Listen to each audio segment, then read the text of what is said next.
It is our final day in Seattle, just a few miles up the road from the Seattle market where we are looking to put the soccer season on ice. Today's catch of the day, a national championship as CSU Pueblo and Franklin Pierce collide at Interbay Stadium. This just a couple hours ago, the reason for the brief delay. But soon enough, we'll be playing 90 minutes with a championship on the line. The field is clear. The bracket reflects two teams still in the hunt. The journey for Franklin Pierce and CSU Pueblo. Lincoln Rose, Kit McConico with you. And Kit, plenty of fireworks as FPU found 5 goals against Lake Erie in the second. It was in the 90th minute that CSU Pueblo would punch its ticket past Barry. Really a story of two contrasting matches. You mentioned Franklin Pierce, goal-scoring bonanza. They had 5. It took them 30 minutes to find the opener, but they never looked back once they got it.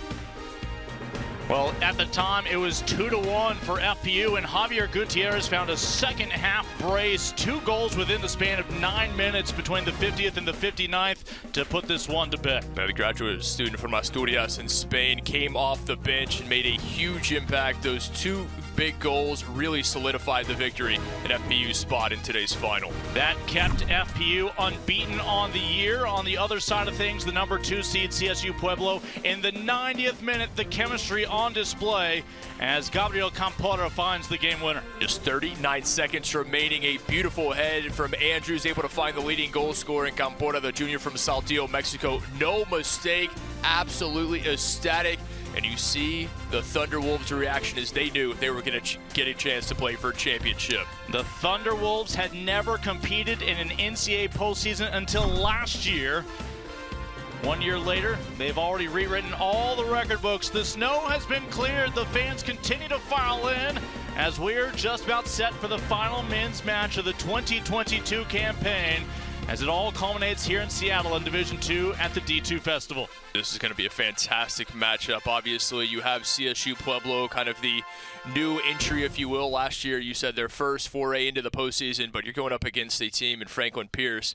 They're a goal-scoring machine, lead the country, and they're going to have to lock down defensively. Will CSU Pueblo going up against the Ravens team that scores over 3.5 goals per game, most of any team remaining here in championship weekend. For those Thunderwolves, that 19th win on the year that came 2 days ago, already a program record for them. They just soon make it 20 before the end of this season. Again, Niles Roth will be back in goal. Across the way, the Ravens of FPU putting up those 5 goals against Lake Erie. They are on a 16-match winning streak, not unbeaten streak, winning streak. They are still unbeaten on the year, 24-0-1. Lincoln, you said it in reference to Niles Roth, the junior goalkeeper out of Switzerland for the Thunderwolves. He came out of the match in the 27th minute, had to be substituted by Will Whitworth. Whitworth did a very good job coming in, was able to stabilize things, but it's going to be Roth, who started every match this season, getting the start in today's final.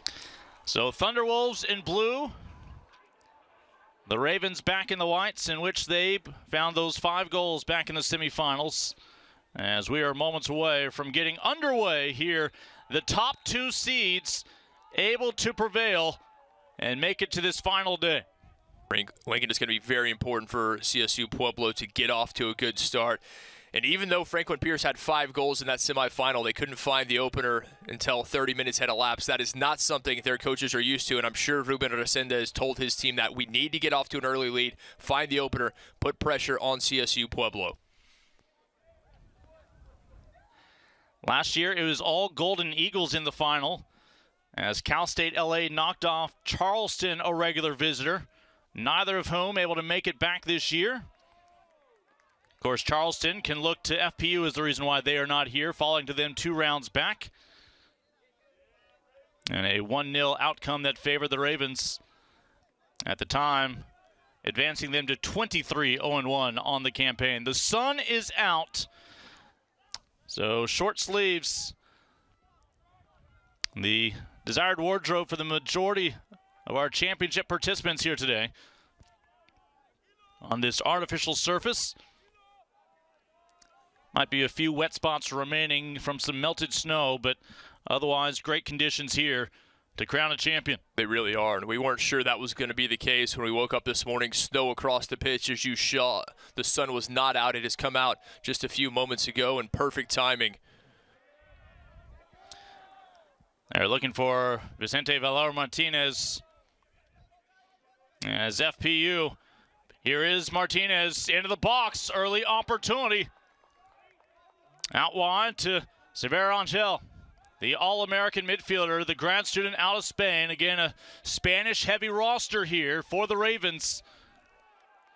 It is almost entirely men from the Iberian Peninsula. Spain and Portugal very well represented on this side, and they believe the best defense is a good offense. They put the pedal down and like to score early and often. Severo Angel sends in a probe. It's swatted down by Roth, the junior from Switzerland, in goal for CSU Pueblo. Angel, the All-American from Chivas, Spain, started every single match this season looking dangerous, getting it to a wide area. I think Roth will be very happy that that is his entry, the first save of the match. CSU Pueblo finished second in the RMAC this year, the Rocky Mountain Athletic Conference. 12 shutouts this season.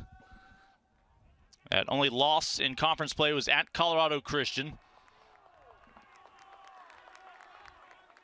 It's really been a year of milestones for CSU Pueblo. We mentioned getting into the postseason last year. This year they were number 3, at one point their highest program ever ranking, making the semifinals for the first time, and now here in the final for the first time in program history. Only blemish for FPU, a draw that came against Lemoyne, and they atoned for that by ending Lemoyne's season. They beat Lemoyne, were able to take down the Golden Eagles of Charleston, as you said, ending Charleston's bid for a third straight appearance in the championship match. Charleston had been the team the last few years, and when you beat the best, you certainly know that you can be the best, and I think for Franklin Pierce, that was all they needed. For the first time this year, Javier Torres in goal for FPU, making his third straight start. He had 6 starts coming into Seattle, has now made both appearances between the pipes here this weekend. He's been the hot hand at the end of the season. It's actually been Costa Maniatis, the senior from Montreal, Quebec, who started the majority of matches this year, second team All-American, transfer from the University of Vermont. But the last 3 matches, it's been Torres, including the semifinal. Probably not his best match of the season. He let the first goal in, and what you would imagine was an easy save for him, a bit of a howler.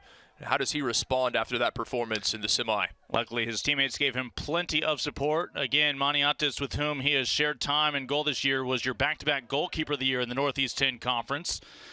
And is looking to stay on side here. And the flag is up. Just played a bit late. They were looking for Miguel Angel Pastor Gutierrez up front, the graduate student from Valencia, Spain. Just miscommunication. He wanted that ball played a few seconds earlier. He would have had a much better chance to put something on frame. There's a Spaniard trying to get past the Brazilian defender, Gustavo Murtha, junior from Rio de Janeiro. Right now getting a little brief talking to.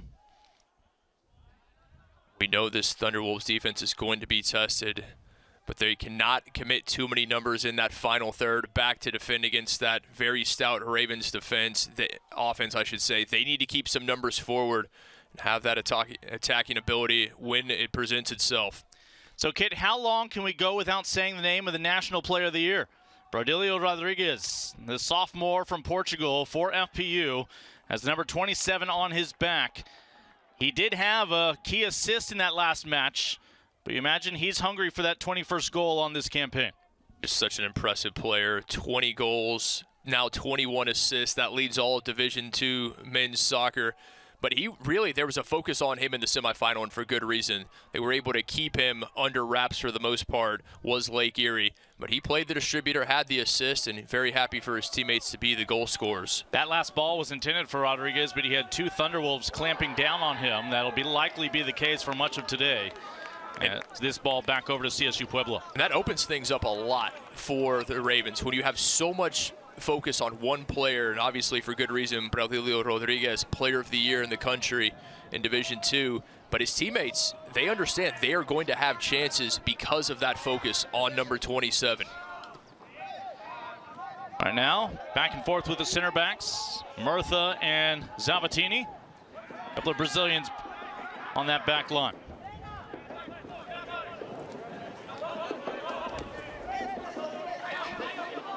Up ahead to O'Hara, the sophomore from Melbourne, but that's Melbourne, Florida. If you're the Thunderwolves, you want to slow things down, have some possession, grind this one out a bit. You do not want it to turn into a track meet. That's not a game that you want to play against the Ravens, as potent as they are in attack. Offside flag halts this last attack from CSU Pueblo. Set pieces are going to be absolutely critical for the Thunderwolves as well. You may not get a lot of chances through the run of play. You would imagine the ones you are going to have are going to come via a counter, maybe late, when there's some heavy legs on the part of the Ravens defense. These Ravens led for a 4th straight year by head coach Ruben Resendez, your back-to-back head coach of the year in the Northeast 10. Of course, Oliver 12 Trees, 3 years at the helm now of CSU Pueblo. After previous success in the NAIA. Rodriguez will send a ball in. That back line stays disciplined for now. And you saw it, there were 2 Thunderwolves defenders right on Braudilio Rodriguez when he had it. That is always going to be the case today. Very rare that he's going to have a one-on-one opportunity. A second defender coming a bit late. Rodriguez looking to play the distributor, had a man in. He was looking for Secades Rodriguez, as you said. There's Sean Andrews, your defender of the year in the RMAC, who was able to deny that opportunity once it was in the box. And the restart here for CSU Pueblo. Andrews, such an impressive player, the 5th-year senior out of Longmont, Colorado, started every match this year. And last year, he was a backup. He was thrust into this role due to injury, and he's made the most of it. The RMAC Defenseman of the Year, All-South Central Region Defender as well. It's that we hear so many stories about 5th-year seniors who have frankly been starters for all 5 years. He was a reserve for 4 years, waited his time, and has taken advantage of this extra season after he'd been stuck behind the team's captain. Yeah, Emil Jonason injured, torn ACL this summer, and Andrews stepped right in. Oh, almost a costly miscue here in the championship. As ready to pounce on that one was Lamar Bynum, just could not settle it with that first touch. Otherwise, Bynum likely to find glory to give his Pueblo side the lead. Bynum, a very impressive player, great speed, the sophomore out of Albuquerque, New Mexico. And this is, as you said, just a poor touch, poor play on that back line from Jesus Gonzalez Diaz. Has to make a better play or just make the sure play, send it up the pitch. Well, you've likely seen how CSU Pueblo hopes to find their opening strike. Applying pressure on this back line of FPU. Lincoln, you know, having broadcast these games so many years, that when you get to a final, it may well be a single mistake that determines who wins. These teams so evenly matched, and those are the kind of errors, the miscues you could not afford to make in a match like this. Well, this year they made their 5th trip to the national semifinals in program history for the Ravens of FPU. Of course, they've decided to stick around a little longer. They were national runners-up in 2005. 2 years later would win it all. They are the only team in this match that has won a national championship, but that was long before any of these players arrived. Looking for that opening blow, back post. Nobody there to pounce on it. Nicely won back. Really like that from the midfield, getting involved. Rodriguez in the area. There's your shot denied. And fortunately, nobody there for the rebound as Roth able to come through big. Massive save from Nils Roth, the junior from Switzerland. The first ball, very easy for him. This, he was surely tested and comes up aces. How many times do we see a keeper with a brilliant stop, but the rebound falls right to the feet? And your moment to celebrate that save is lost as the ball finds its way to the back of the net, but fortunately nobody for FPU there for CSU Pueblo's clean sheet pursuit.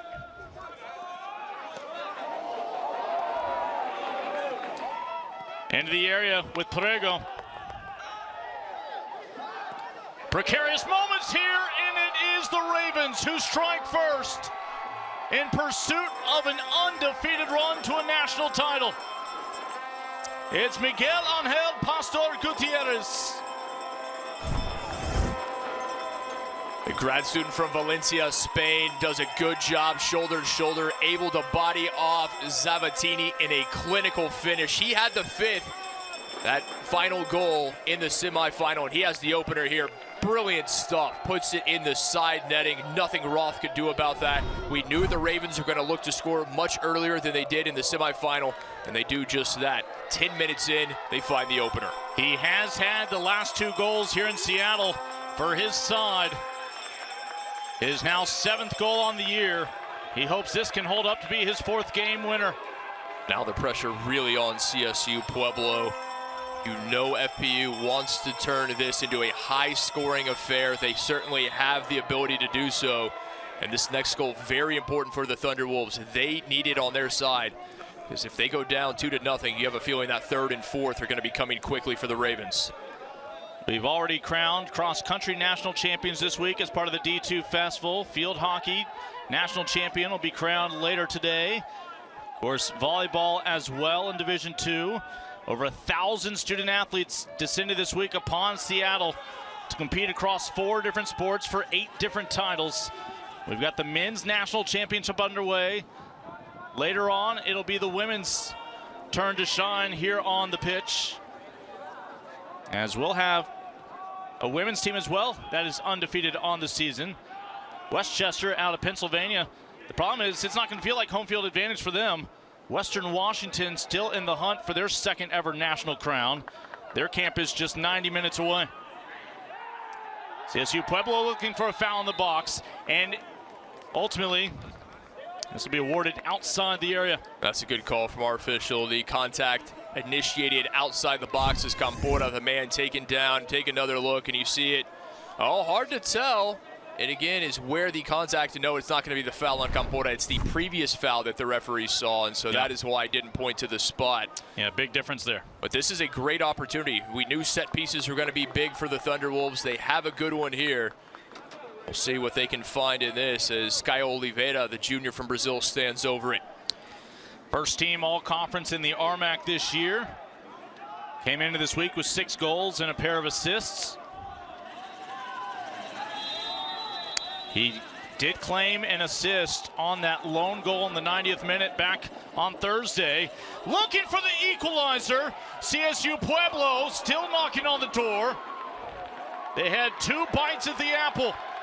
Incredible stuff, and not the surest goalkeeping from Javier Torres, but his teammates able to bail him out. That ball bouncing around the 6. Fortunate it didn't find the back of the net.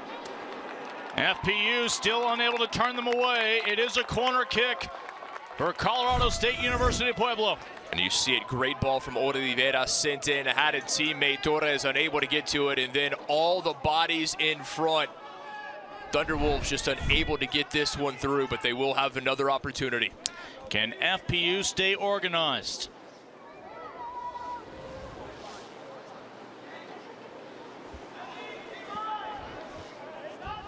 As the masses gather in the area for this set piece, and they're going to have to wait.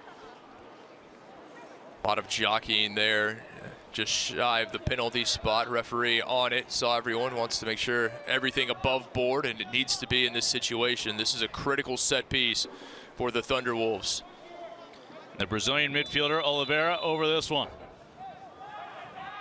Down a goal in the national championship. Herrera unable to direct it back on frame. Credit CSU Pueblo, though, does not allow the immediate counter, but now here it starts to build with Prego.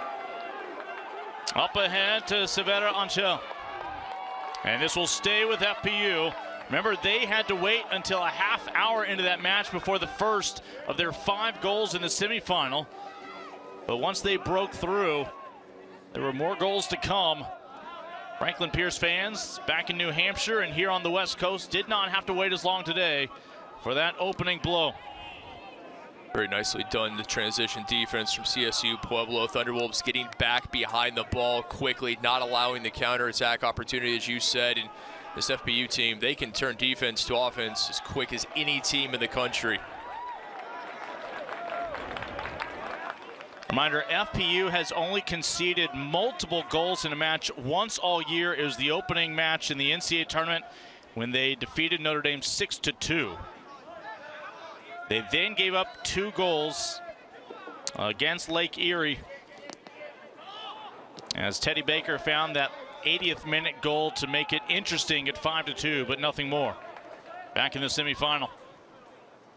This is a stingy Ravens defense, often playing on the front foot. You pair that offense, it averages over 3.5 goals per game with a defense that gives up less than 1/3, 0.29 goals against per game. That is a potent combination. Ravens a moment ago got away with a cavalier pass on that back line. Beautiful give and go. Severa Ancher. Well played into the box. This will be a throw coming up. Really like to play up this near touchline. You have Juana Sobera, Anchel, Pastor Gutierrez, Valor Martinez. That trio, they are all on the same page. Grego quickly back into the captain, Valor Martinez. Vicente Valor Martinez, a huge factor in the midfield in that semifinal, as he has been all year long. He may not show up, not the guy who's going to have all the goals, all the assists, but he is a big part of this team, a reason he started every match this season. Of course, we did not see FPU last year in Colorado Springs. They only had one loss all season long, but it was the one that put the punctuation on their season. 21-1-1 was their season last year. This year, they found a way to improve. 24-0-1, including an unbeaten run through conference play. That's so impressive. You consider the quality there in the Northeast 10, who they played week in and week out, coming away with massive victories, 4-0, 5-0, 6-0, even 7-0.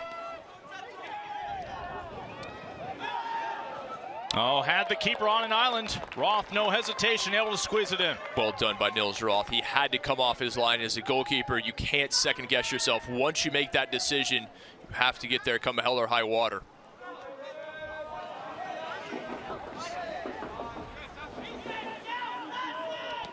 Again, it was a pitch a couple hours ago, blanketed in an inch of snow. Tip of the hat to all the crew and volunteers who were able to clear this surface. You look at it now, the sun is out, a beautiful day here, early December in the Pacific Northwest. You wouldn't have known this pitch. A nice coating of snow, freezing overnight. It's warmed up very nicely. We wrapped up Thursday with the women's semifinals where we were never above 30 degrees. And of course, didn't have the benefit of the sun being out anymore, under the lights. I'm very much looking forward to that women's final. As you said, Westchester, Western Washington, really a contrast in styles, offense versus defense. Oh, well done. Nice tackle there. Got the ball cleanly, a bit of the body, but not enough to warrant the whistle. Miguel Angel Pastor Gutierrez with the difference maker so far in this one. As the #1 national seed coming into this week, Franklin Pierce, FPU with the advantage. Franklin Pierce needs to be careful. A few times they've been untidy with possession on that back line. Ultimately, they've not been made to pay, but that is something they really need to clean up or the Thunderwolves will take advantage.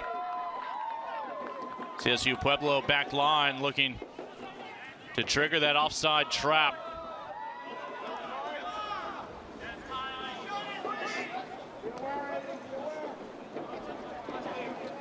The Ravens will regroup back in midfield. And it's just back to business as usual for FPU. Moving forward, everyone in unison. Valor Martinez tries to find a way through, still able to maintain possession. Incredibly, still on that ball, the junior from San Juan, Spain. Mentioned what an important player he is for this team.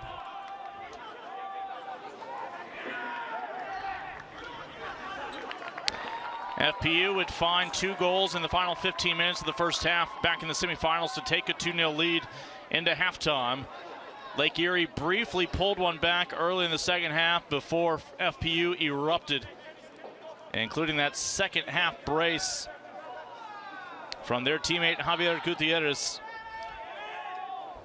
You think about Gutierrez coming off the bench, having a player of that caliber, not even in your starting 11, and able to bag a pair of goals in 5 minutes. Just the talent up and down the roster for the Ravens. FPU again looking for its second ever national championship in Division II soccer. For CSU Pueblo, it would be their program's first and just their second ever NCAA tournament postseason appearance. Oliveira. Mentioned it's been a while for this Ravens team. Obviously 5 trips to championship weekend in the semifinals, but they haven't been here since 2011. And a throw coming up here. CSU Pueblo doing a good job getting back into this one, and he knew that FPU was really going to try to get that second after they found the first. coming just 10 minutes in from Pastor Gutierrez. But the Thunderwolves settling in nicely, having a bit more possession.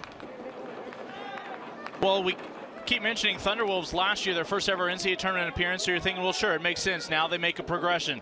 But no, after that first NCAA tournament run last year, they graduated all but 4 of their starters. So all of a sudden, you're almost rebuilding from scratch, and yet here you are, one of 2 teams still playing footy in Division II. It's an outstanding point. They brought in 22 new players. And when you bring in that many new players, just 4 remaining from the previous year, you're hoping to get to where you were, get to the postseason, maybe compete for a conference title, but that's about it. No, they've made a history this year, has CSU Pueblo, and to give you an idea of how quick all those new additions have been able to gel.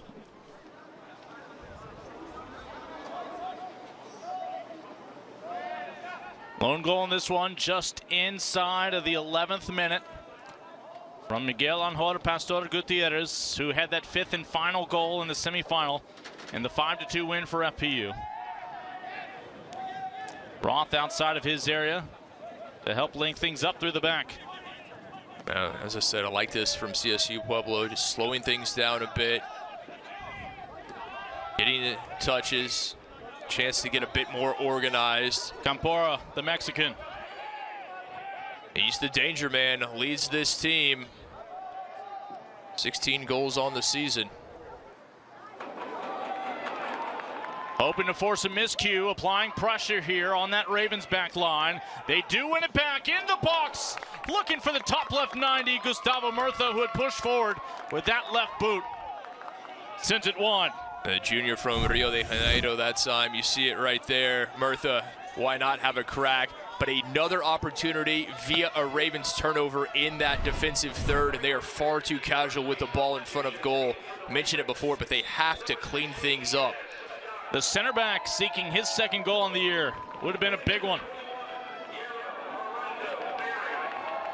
That man right there has been hung out to dry a little by his defense on 2 occasions so far. Javier Torres not made to pay.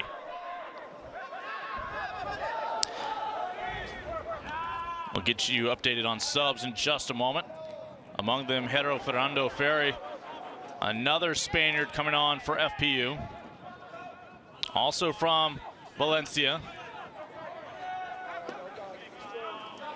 CSU Pueblo doing a very good job shutting down Rodriguez immediately when he gets reception of the ball. They're not letting the sophomore from Lisbon, Portugal, get ahead of his team. They know what he can do.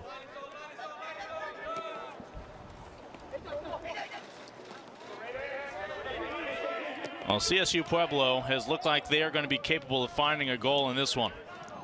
They have had opportunities. They've been able to create some chaos in that box of FPU. Chances they've had, by and large, they've been presented them by the Ravens defense. A little uncharacteristic, some mistakes.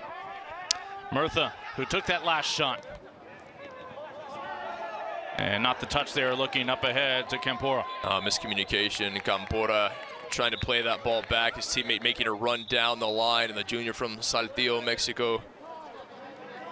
That goal, the game winner, 39 seconds remaining in the semifinal.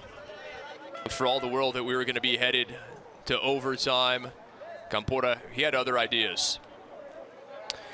Not sure if we have a player overheating here for Valor Martinez. I think that's exactly what it is.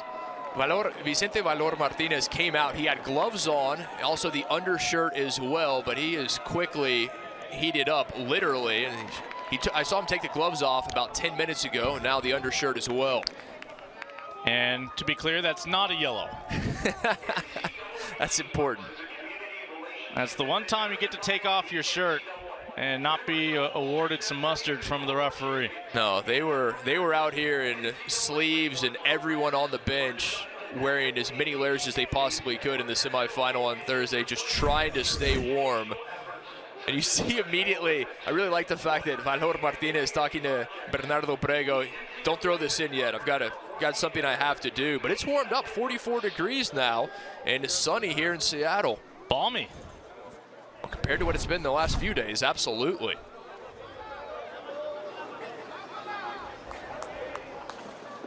Now the question is this conversation being held in Spanish or Portuguese? Yes.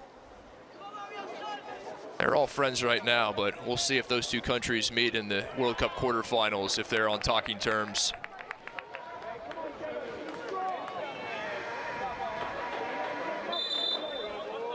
I was just worried it would be considered insensitive that we were playing these matches here today based on how the day started. The good news for both of them, and particularly for FPU, Spain and Portugal have already made the knockout rounds, and they're both in action, I believe, on Tuesday. Portugal taking on South Korea, and Spain against Morocco. The Battle of Gibraltar should be a good one there. Already a little Spanish influence on this match with the goal from Pastor Gutierrez. His second of the week, his 7th on the year. There you see your defender of the year, Andrews for CSU Pueblo, number 5. The 5th-year senior out of Colorado. First team academic all-conference this year. Patiently waited for his turn to become a starter. And has, along with this defense, helped lead CSU Pueblo to the national final. You can't say enough about John Andrews, what he does on and off the pitch. Such an impressive young man. Oh, a beautiful ball into the area, but a flag is up. Just mistimed it. Great ball and perfectly weighted between a pair of defenders. They were looking for Yunus Adar, a senior who had a goal and an assist, had the opening goal, in fact, in that semifinal victory. Wanted that ball from Rodriguez played just a bit sooner.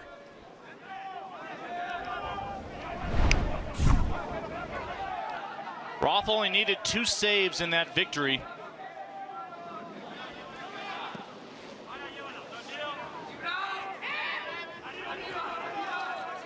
Back in the semifinals, and pardon me.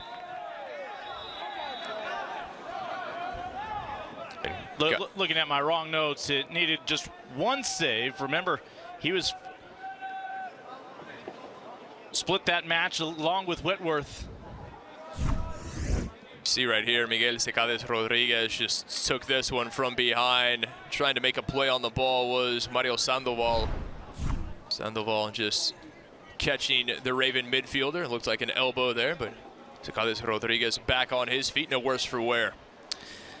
And it was in that 20th minute that Roth had that collision with his own teammate on a ball, and out of an abundance of concern after it was injury above the shoulders. We're never clear whether it was a neck or a head injury concern. They kept Roth out for the final 70. Will Whitworth did a fine job in his place maintaining the shutout. Whitworth was outstanding. Previous to that, he'd only seen action in 6 matches for a total of 160 minutes, but he came on the massive stage in the semifinal, lights the brightest, and a very good accounting of himself. But Roth good to go here for the national final.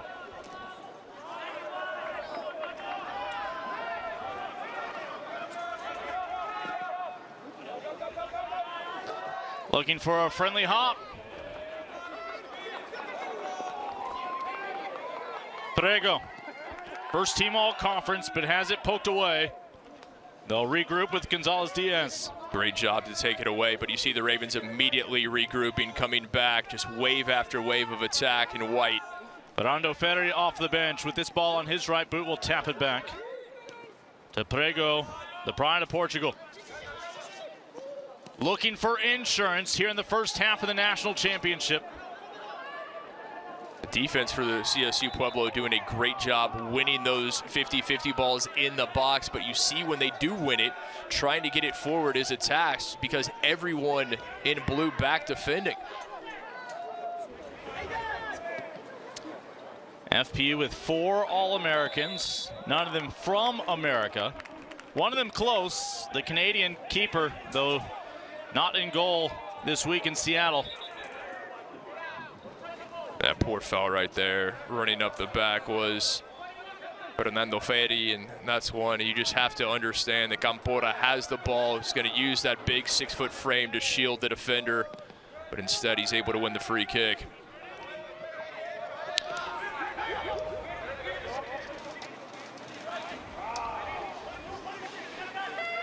Still not sure how we got our camera operator to agree to go up in that hot air balloon for that shot. As 17.5 minutes to go here in this opening half.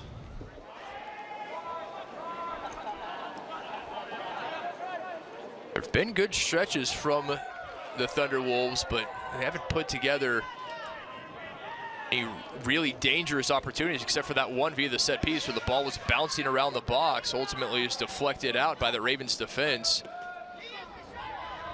They haven't had anything since.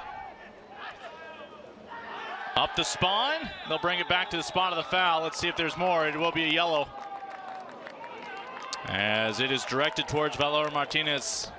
I think Vicente Valor Martinez feels a bit hard done there. We'll see if we can get another look at it. Goes in, and he just made that tackle well before. Yeah, completely whiffed on the ball. Oliveira, a heavy touch. It looked like Valor Martinez may have an opportunity to get there, but as you said, didn't make contact with the ball and made it a lot with Caio Oliveira. To his credit, able to keep his studs down.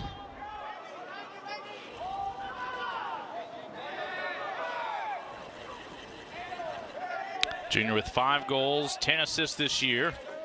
Being booked.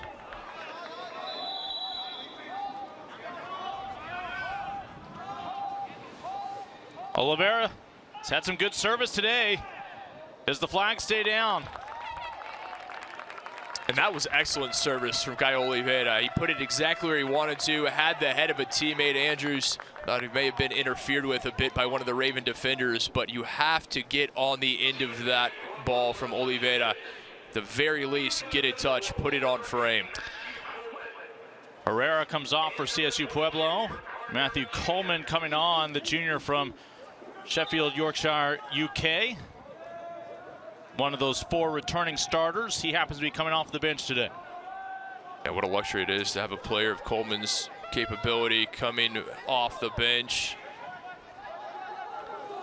By and large, that's where they've used him. He's gotten 6 starts this season, but generally, he's been one of the playmakers they've called upon. See if he can make the impact off the bench that they're looking for in the final 16 minutes of the first half. Gonzalez Diaz and these Ravens playing into the sun.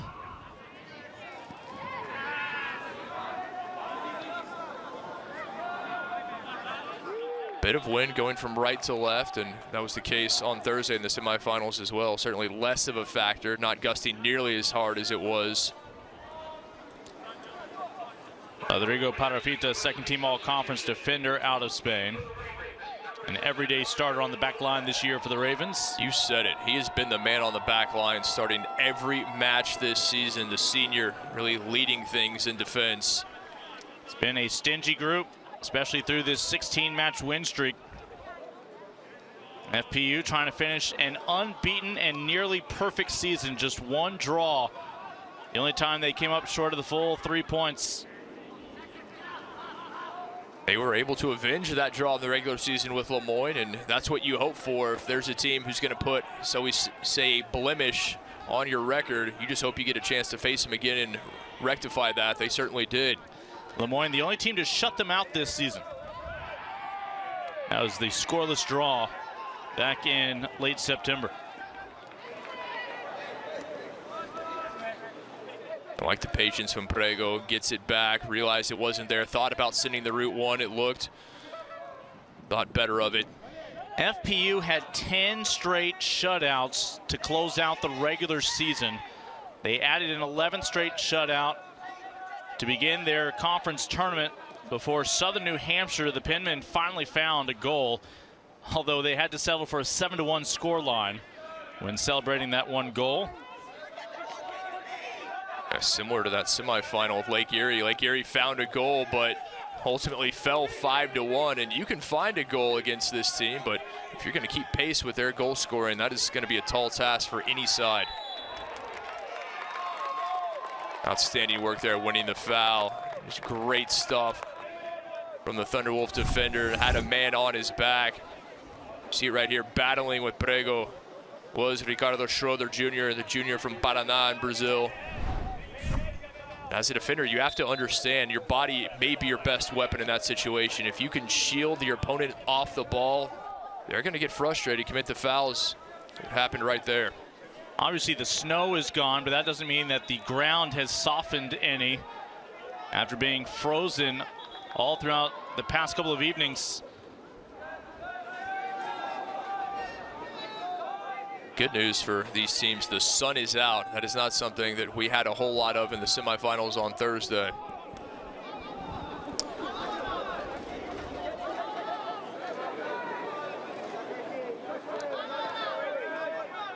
FPU looking for its second national championship.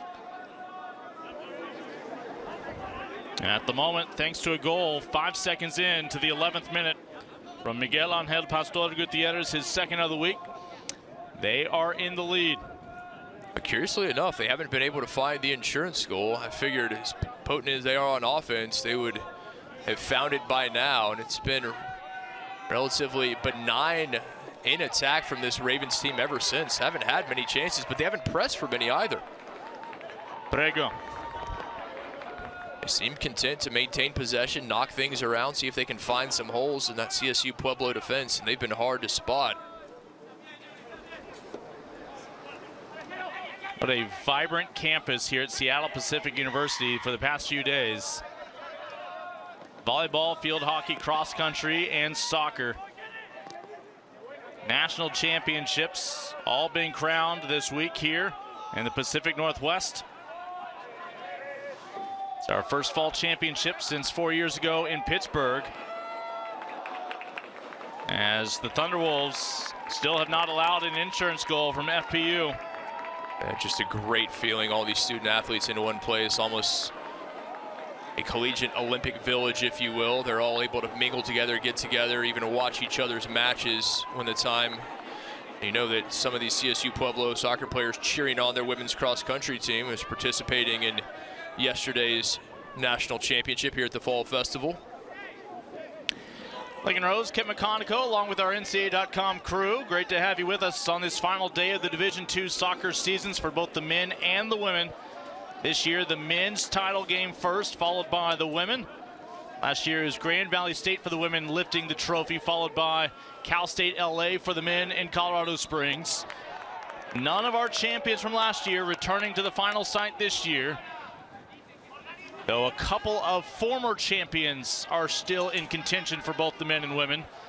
For FPU, again, they won that one title back in 2007. We saw Western Washington a little more recently on the women's side, back in 2016, lift their trophy in Kansas City.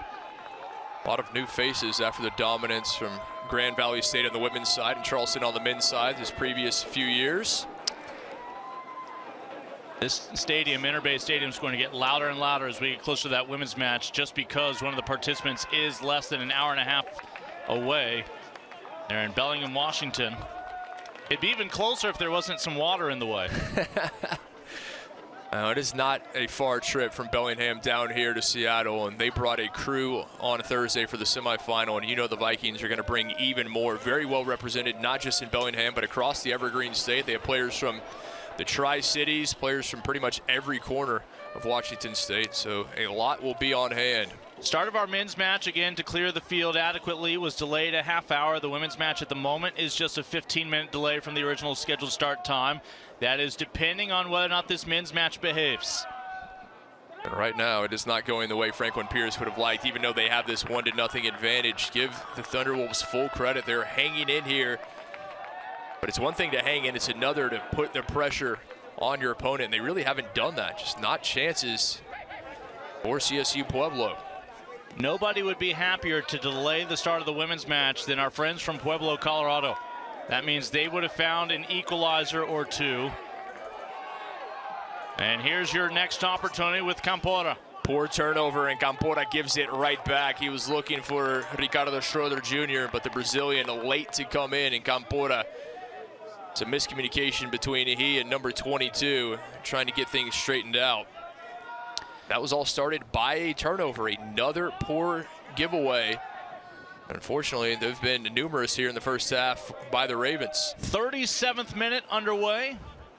Hasn't quite been a half hour with the lead for FPU. There have been some precarious moments for the Ravens, defending a goal advantage. And reason for CSU Pueblo to believe that they will be able to find the back of the net before the end of today. Oh, certainly. And I really thought the Thunderwolves would test the Ravens goalkeeper, particularly when they saw that it was Javier Torres again coming out, who got the start in the semifinal. Did not have by any means an impressive performance. His offense with the 5 goals enough for the victory, but they haven't tested him. Rodriguez with a rare run. It'll be a corner kick. That'll be his consolation prize after some penalty shouts. And may have been lucky that the referee pointed to the corner flag instead of the penalty spot. We'll see here as we get a look at the replay. Braulio Rodriguez, little shoulder to shoulder there, and there was contact from Sabatini. Yeah, that is treading on thin ice. Andrew's tackle was clean, shoulder to shoulder, but Dylan Sabatini came in, and referee may have helped out the Thunderwolves immensely there. Ravens up a goal. That ball lingers. And a handball on FPU will negate a chance to find insurance this trip down. Braulio Rodriguez looking to be the man. We said it, just an assist, not a goal in that semifinal. See it bouncing around and the whistle before it found Rodriguez. I don't know. I mean, he didn't put up a fight. Don't know if I saw it bite him on that hand or not. More often than not, a player, no matter if it actually hit them or not, they're going to say it didn't. So still the chance to level this one. Campora. Campora has to do a better job of understanding that he has a player, and if that's on Schroeder for not communicating that he's in this space, I'm not sure. But when you have 2 defenders closing you down and a teammate there to lay it off to, you have to get rid of it. Obviously, I think the Ravens are mindful of the importance of finding insurance before halftime, just as they did against Lake Erie. And you said it, they've started to up things. You really see more of a sense of urgency from FPU here in the final 6.5 minutes of half number 1. Prego. From Portugal to Spain, up ahead to Mark Lopez.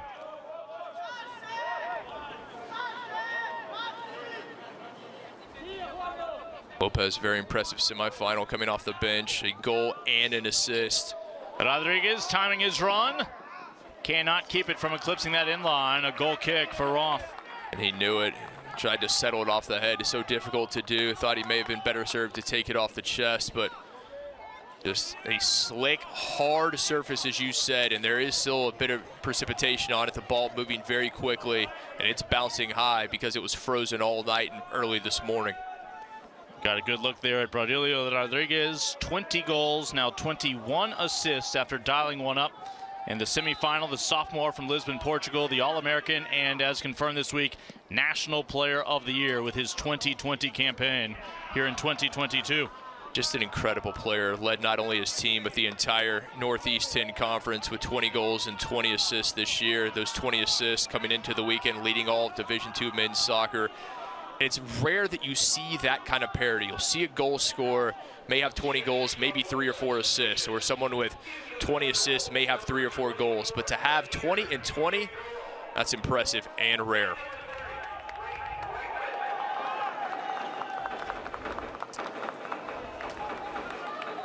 That kind of balance that led to Hani Mukhtar's MVP season in MLS this year. Right you are. In excess of 20 goals, double-digit assists, not 20 though, over there for Nashville. Yeah, but you think about that. 20 goals, 20 assists. Just absolutely mind-boggling at times how you can have that much impact when you know that every team you're playing is going to key on you. Still was able to figure out a way.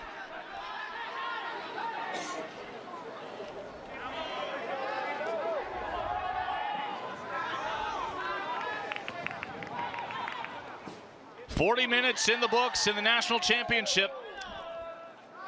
FPU in white, pushing forward, looking for insurance before heading to the locker room.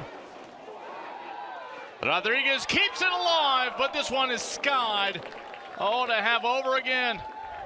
What beautiful build-up, and it was Yunus Adar the man, but the ball played out wide. Prego sends it in, just fantastic stuff. Adar, unselfish, played it off to Fernando Ferri.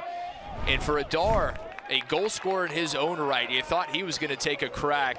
Just very unselfish to see Fernando Ferri coming in. And that is one that he just couldn't keep underneath the crossbar.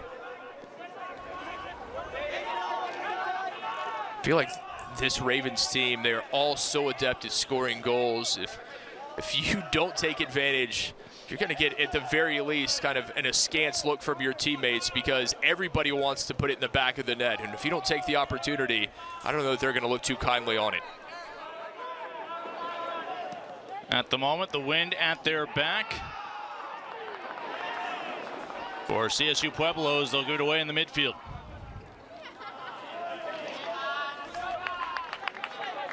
First half dominated possession, shots on goal, all heavily in favor of Franklin Pierce, but I don't think the Ravens are going to be all too happy with this scoreline. Just 1-0. The opener 11 minutes in for Miguel Ángel Pastor Gutierrez, but they haven't been able to find a follow-up. Officially no shot on goal for CSU Pueblo in this one. That says it all. 3 shots on goal from FPU. One of them, of course, finding the back of the net. Can't score if you don't shoot the ball, and those shots, they have to be on frame at the very least. We'll have a chance at halftime to look over the other numbers from the opening 45. Will this be the scoreline that holds into the break? Still a couple of minutes to make an adjustment.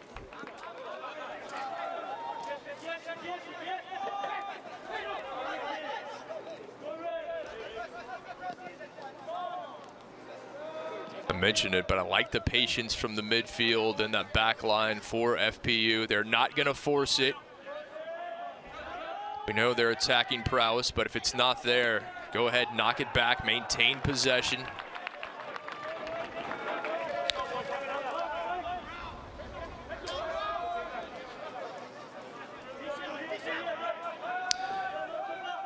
Drake Reichman among those who have come in off the bench, the German for CSU Pueblo. Trying to put some pressure on this back line. And somebody has to make it happen for the Thunderwolves. The question is to substitute one of your starters? It doesn't matter. Somebody needs to start pressuring. FPU content with possession and that goal advantage.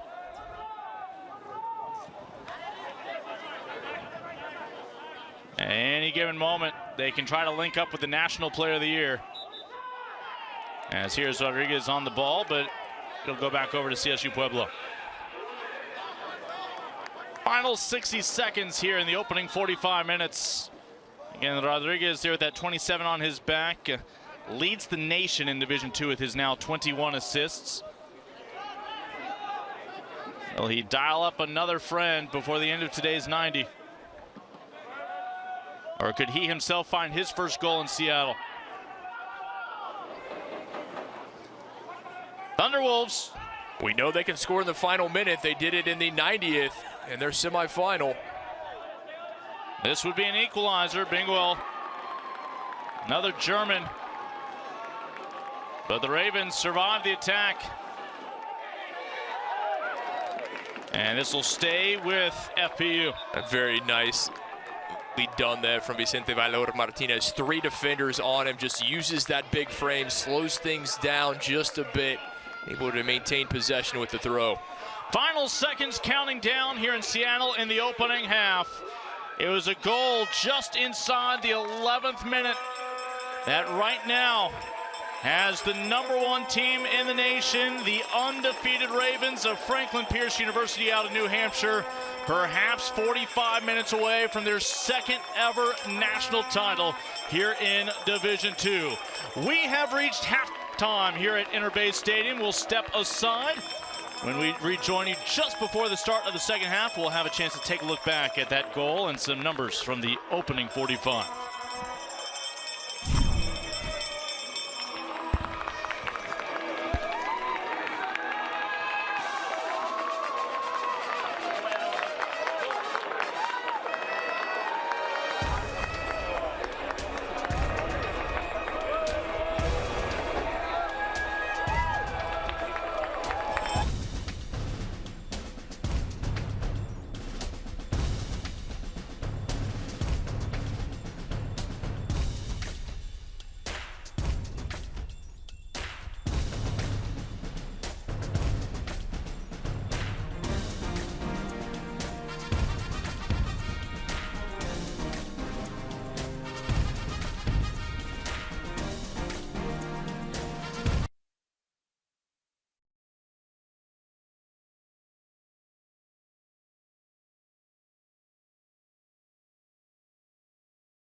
crown a pair of national champions here in Seattle. So many iconic scenes throughout this city in the Pacific Northwest. And for one of these two teams, iconic memories will be made here today, perhaps within 45 minutes.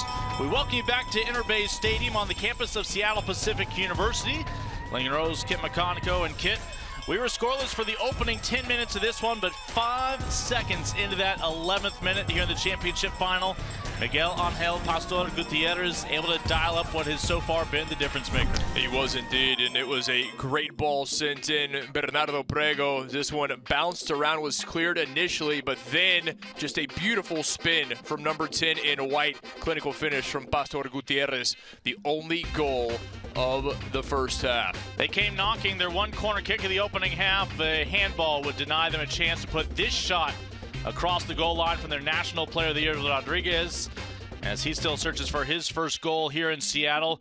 And then perhaps the final best effort from FPU, but sent sailing into the Seattle sky. You take a look at the numbers from the opening half. CSU Pueblo has yet to test the opposing goalkeeper, Javier Torres, today. And obviously that's what stands out, the fact that they do not have a shot on goal, and you absolutely have to test. Javier Torres did not have a great semifinal. Obviously the 5 goals enough to get him the victory and here to today's final. But if you're the Thunderwolves, that is the first and foremost thing said at halftime. Go out, put the ball on frame, force Torres into a save. You know, they cleared that field a couple hours ago. I thought it was kind of a shame. It was beautiful, scenic, and the Snow Angel celebration probably would have been all the more memorable had there actually been a little bit of snow. But we do appreciate all the volunteers, all the staff who have helped set this stage and clear it of that inch of snow that welcomed us back here today for the final after Thursday's semifinals, in which both of these teams prevailed to be the last 2 teams playing soccer in Division II. Lincoln have a feeling if there actually was snow still on the field, that would not have been the celebration from Miguel Angel Pastor Gutierrez. That's valid. That is a very valid point. So again, the Rocky Mountain Athletic Conference, the RMAC, along with the Northeast 10, represented by these 2 programs. CSU Pueblo in the blue, FPU, the one-time national champions, looking to make it 2-time if they can hang on to a lead here in the second half. Won it back in 2007. Can they find the second? Certainly have the capability, but they could not find the second goal. No insurance opportunity is the flag up here. But for CSU Pueblo, their defense did a very good job, limited to just a single goal from the Ravens in the first half. But offensively, they have to get it in gear to find something. At the very least, the Ravens, if the stalemate continues, will hold on to this 1-0 victory. We saw FPU in that first half go to their bench for Eunice Adar, along with Hero Ferrando Ferry and Mark Lopez, the Spaniard, for CSU Pueblo. We saw 5 men come off the bench: Bingo, Coleman, Reichman, Sandoval, and Schroeder. Both these teams, a lot of talent off the bench. You would imagine that to be the case. If you're going to get to this stage, playing 20-plus matches, winning 24 and 19 respectively, you have to have a lot of talent up and down the roster, not just in the starting 11. It was in the early minutes of the second half that Lake Erie found its first goal to trim a 2-goal deficit in half against FPU. We'll see if FPU can avoid being as vulnerable here in the early minutes. When that happened, FPU came back 60 seconds later to reestablish that 2-goal lead. And that reignited a fire, as they would finish 5-2, the winners, back in their semifinal, as Lake Erie would claw one back late, but too late for a comeback. That would be just the second time all year long, both occurring in the postseason, that FPU conceded multiple goals.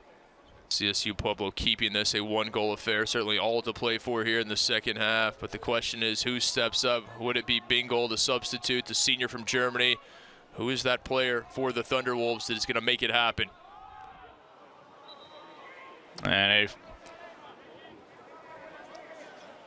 foul on CSU Pueblo, as we see Cervera Angel hit the deck, the All-American. Fouls heavily in favor of CSU Pueblo. Just committed 2 in the second half. There were 11 committed by FPU, and that time, that's Ricardo Schroeder Jr. knew it. And the second he made contact, he tried to pull up, but too little too late. All right, quality opportunity here on the free kick. Can they capitalize on the set piece early in the second half? Thunderwolves able to clear.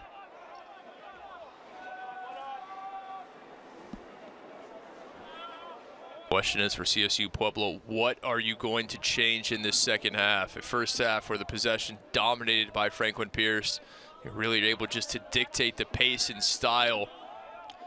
A rare touch for Javier Torres. Wouldn't be surprised if an usher asked him if he had a ticket to today's match. He's been the hot hand in the postseason.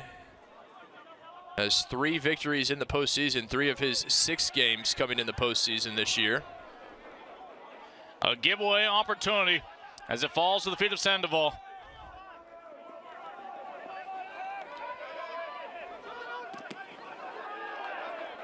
The super sub, Javier Gutierrez, comes on, making the impact here in the second half. Gets the start in the second half, as he did in the semifinal. Had 2 goals in that semifinal victory, making an almost instant impact already, able to win it back for the Ravens. Thunderwolves offside. And it's mental mistakes like that, those little things that will kill a team. You've got some momentum, things going your way, starting to put that Ravens defense under pressure, and then the flag brings all of it to a halt.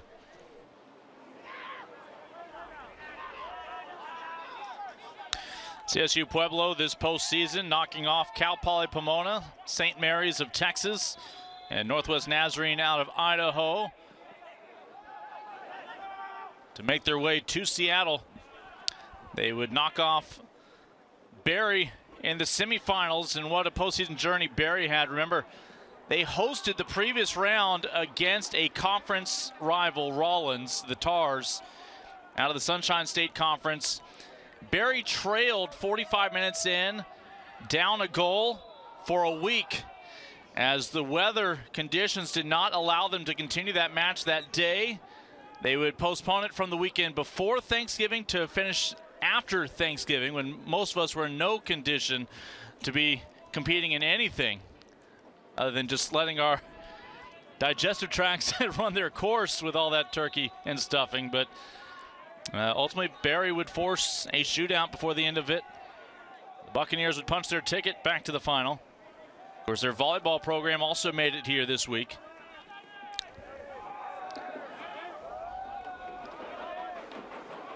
Barry dealing with some real adversity that week, was able to come from behind. Obviously, that 1-0 scoreline in favor of Rollins. They came back, as you said, forced a penalty kick shootout and won. But CSU Pueblo did a very good job shutting them down in Thursday's semifinal. They played a defensive game. Barry not nearly the offensive team that FPU is. We appeared destined for overtime in that match until the goal. The lone goal came in the 90th minute.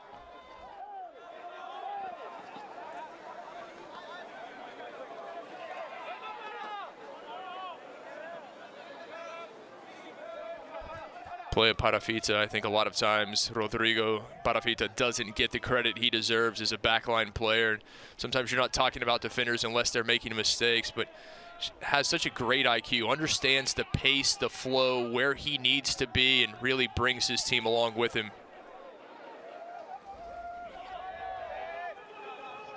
Parafita.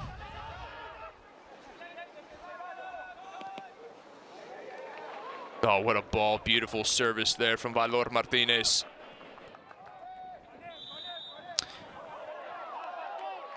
As CSU Pueblo able to hold off the attack.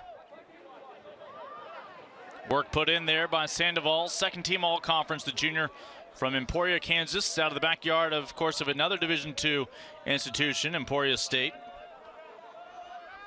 I'd like to see more from the Thunderwolves, particularly number 12, Lamar Bynum, the sophomore. He can play anywhere in the park, listed as a defender. He can press forward, has great speed, just hasn't had the opportunity to make an impact here today.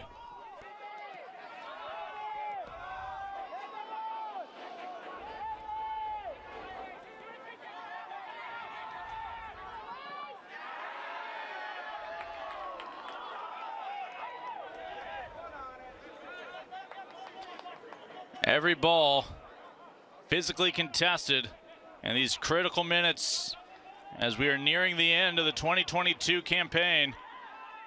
It's a very different story when you look at the two benches. Everyone for Franklin Pierce sitting down, huddled up, trying to stay warm. And then on the right side for CSU Pueblo, they are on their feet, making noise, trying to rally their Thunderwolves to find that equalizer. A brief touch for Rodriguez of FPU before they work it back. And this will stay with the Ravens.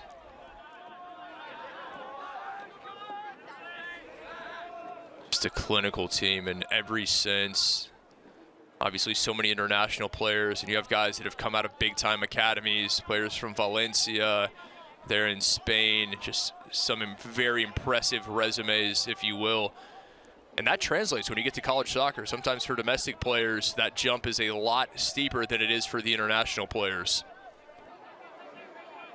Valor Martinez looking for his options.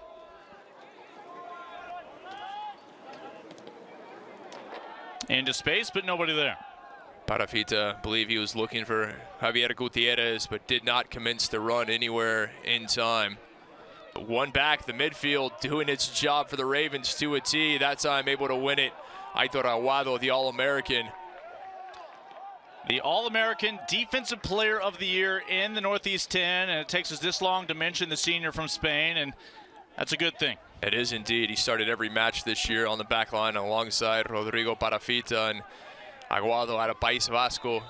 Just such a classy player.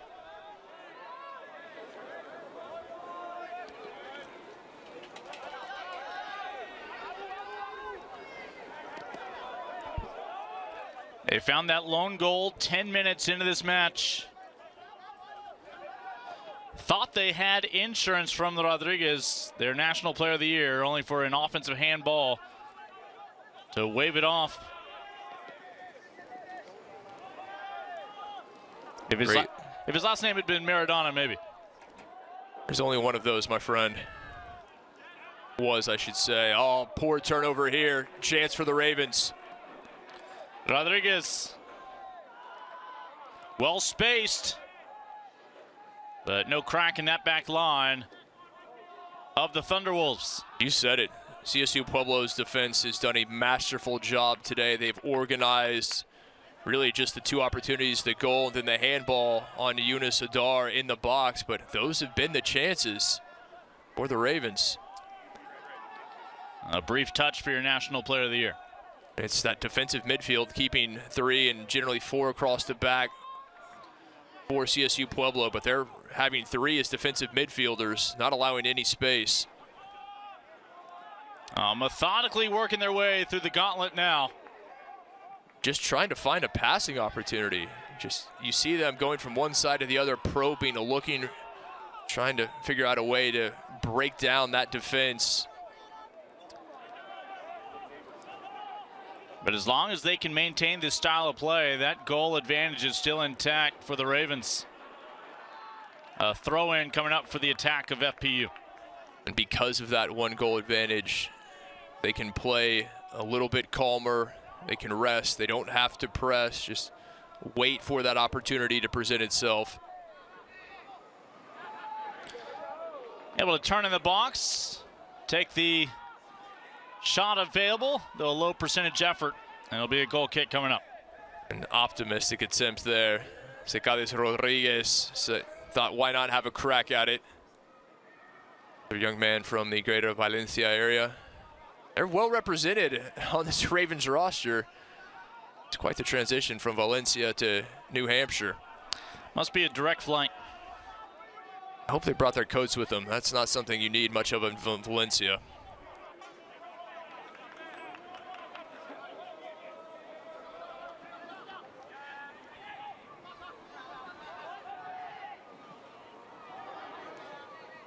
And our lead at halftime for FPU maintained so far here in this national final. Rodriguez with the ball at his feet. 20 goals, 21 assists on the season. Just a sophomore. And he's dropping further back, trying to get some service. Normally, you see him in that 9 role, attacking midfielder, kind of bouncing between the front line and the midfield, but he's all the way back, just trying to get the ball. Back to Paravita. Credit the Thunderwolves. They've kept Rodriguez out of this. He's been a non-factor, and that is not an accident. It's completely by design of CSU Pueblo. Anytime he has it or they think he's going to get it, there's a defender. It's the case right there. Rodriguez got it immediately, but Unio, the junior out of Japan, was right there. Ball sent through, flag stays down. Nobody on the back post to make him pay. As Roth, not sure he could get a fingertip on it. He did not. It'll be a goal kick. CSU Pueblo for now is still within a goal. Outstanding probing ball finds Javier Gutierrez. Gutierrez again right across the face of goal, but not a teammate to knock it in.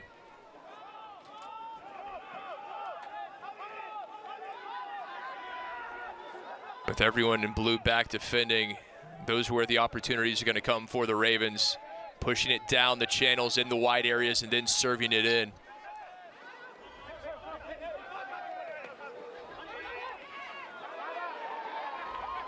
Well defended, Pastor Gutierrez there, and then Oliveira takes it right back. Oliveira was a big factor in the first half. Hasn't seen a lot of the ball here. Well, he's going to see a card, it looks like. We'll see if Caio Oliveira maybe just a talking to. That's your lone goal scorer today, Miguel Angel Pastor Gutierrez. He had the final goal back in the semifinal, and the lone goal here today. And if Caio Oliveira gets out of this one with just a talking to, he is fortunate. That was clearly studs on the leg of Pastor Gutierrez, and Gutierrez is saying the same thing.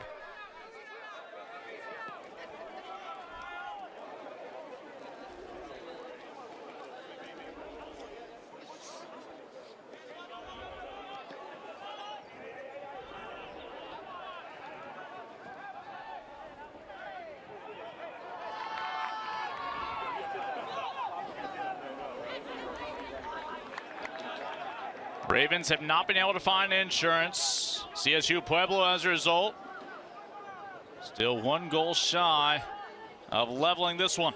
And all it takes, a swing of the boot, a flick of the head, and still a half hour remaining. A lot of time left in this one. Corner kick awarded here. Is this the opportunity they've been waiting for? Very well could be. We knew set pieces were going to be big, particularly for the Thunderwolves. They haven't made the most of them, but a very good chance to equalize. Oliveira, the first team all-conference midfielder, will do the honors again on another set piece. Right-footed in, swinger pending. Looking to level it in Seattle. And a foul going in to contest for that ball. Will end the attack for CSU Pueblo. Interference there, Matthew Coleman not allowing Torres to come out to make a play on it. That's the best look of Javier Torres we've seen today. The senior from Spain. This year came into this weekend giving up 0.18 goals against average and 92% save percentage. Now, some of those numbers ballooned a little bit, conceding 2 goals back in the semifinal. Andrews there with the foul, an easy call. Physical and extended the arms into the back. You said it, Torres, very routine day at the office. He's not been called upon to come up with anything. Didn't face a shot on goal in the first half. But a mistake, and who knows, this could be it. Opportunity. Torres comes through with the stop. Thunderwolves with their first shot on goal. And we're very close to finding that equalizer. They were indeed. Javier Torres allowed the rebound, and there was a chance to pounce on it. He was fortunate that his defense was there to clear it away. We're going to see a professional foul come in a moment later, but here is your look. For the first time today, Torres is tested.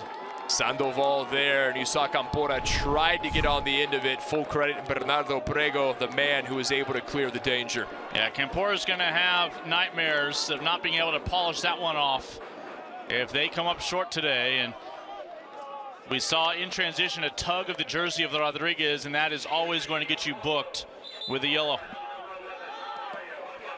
As the Yellow goes against Mario Sandoval. Campora, he's the man you want in that situation. Gabriel Campora, the leading goal scorer, 16 on the year. Normally, he puts that one in the back of the net. He's going to be kicking himself that he couldn't there.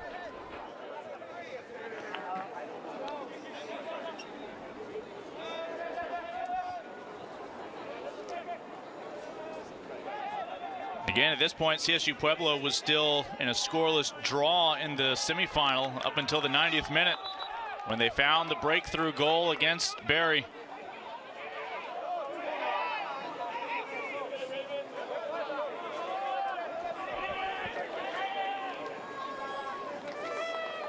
But it has to be cause for concern for the Ravens that they have not been able to find that insurance goal, not been able to open up that high-powered offense.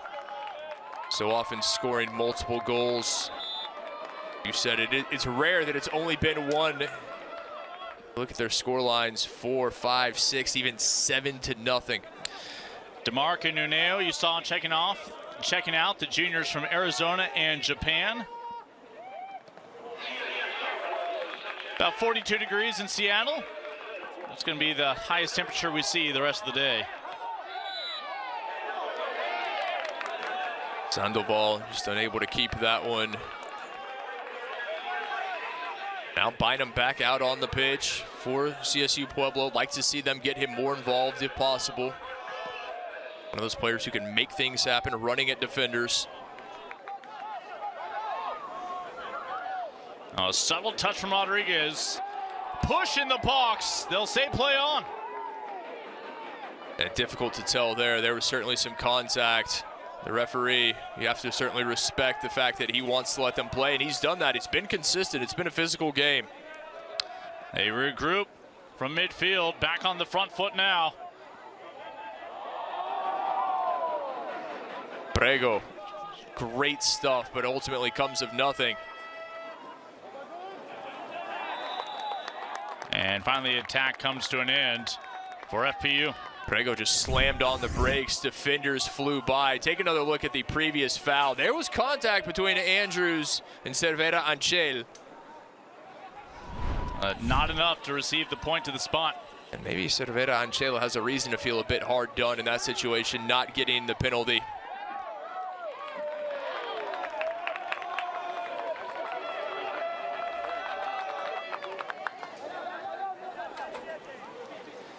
"20 minutes into the second half now.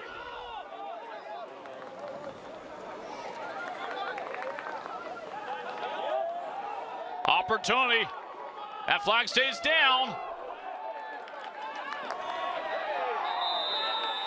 And this time it'll be a card for the Ravens. Javier Gutierrez, clearly he knew at the moment he committed the foul. He's begging the pardon of Andrews, but you see Parafita initially able to get through the tackle of Andrews.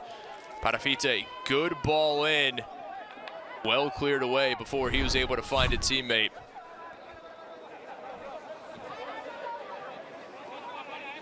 And the subsequent discussion with a captain and Cervera Anchel on behalf of his countryman Javier Gutierrez, who picked up the card. Your Spanish better than mine. Javier Gutierrez went to school in high school at Colegio 12 Nombre de Jesus, which I believe is sweet name of Jesus. That's the literal translation. You're right. The young man out of Asturias, one of the prettier places in Spain. Absolutely beautiful there. Grad student. Some nice places to call home on this roster, that's for sure. That was Sabatini, the Brazilian, who went head over heels. And now another card. Souvenirs being distributed here on this final day. That may well be retaliation. You think things starting to pick up a bit, and Gutierrez, the man who picked up the card initially. And Gutierrez comes back. Yeah, the aforementioned Sabatini. Gutierrez immediately turned around, was appealing. He's looking right at the referee, and Dylan Sabatini now in that club with his yellow.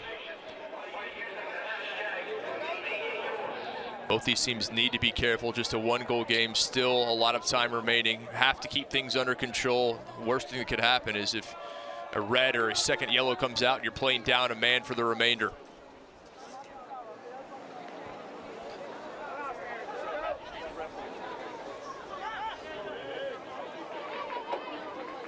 A national champion will be crowned. Not once, but twice today on this pitch. The men first, followed by the women. You see the remains of the snow that blanketed this field off along the edges. And that book is starting to fill up for our referee. Certainly been busy here in these last few minutes. Barzon Sabatini, as well as Javier Gutierrez. This kick into the wind.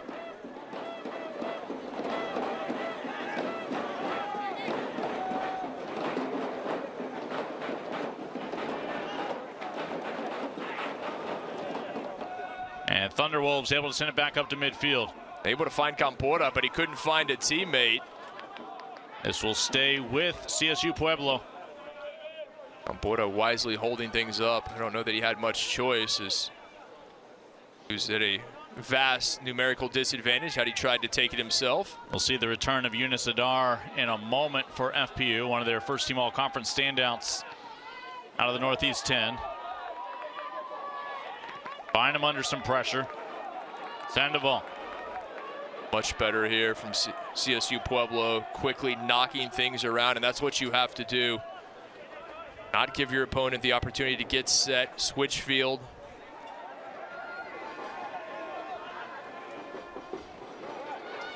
It's a weekend we always look forward to. Last year, Colorado Springs. The site before that, of course, was Pittsburgh for a couple of years. Next 2 years, we're headed to Chattanooga. The great new stadium over there, home of a League II side in Tennessee.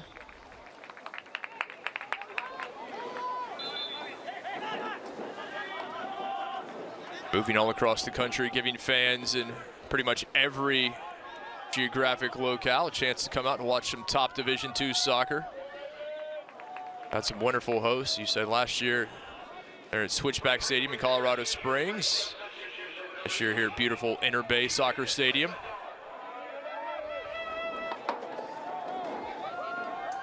Adar back on, not taking long to find his first touches.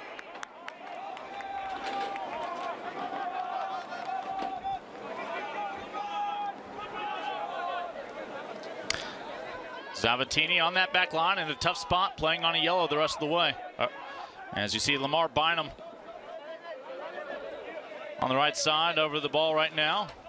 Like to see him try to press forward a bit more, see if he can make something happen, but just no space to be had. The men in white doing a very good job defensively, and perfect illustration of it here, able to take it away from Campora. How will this ball bounce? And it will be a free kick. Adar comes on and almost immediately wins the set piece. Late whistle there, but Yunus Adar, one of these star subs, the senior, you said it, hadn't been on the pitch for more than a few minutes. Just collided with Sabatini again. Sabatini playing with the yellow, needs to be careful. His teammates were mindful that number 2 already has a yellow to his name, and they were suggesting maybe help him complete the set. Now decision time.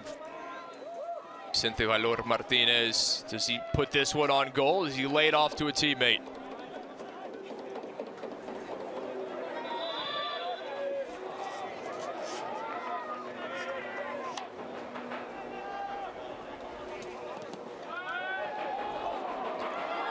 Just over the crossbar, no fingertip put to it by Roth. It'll be a goal kick. Absolutely beautiful service from Valor Martinez. Put it right on the head of his teammate, and that time it was Aguado, Aitor Aguado.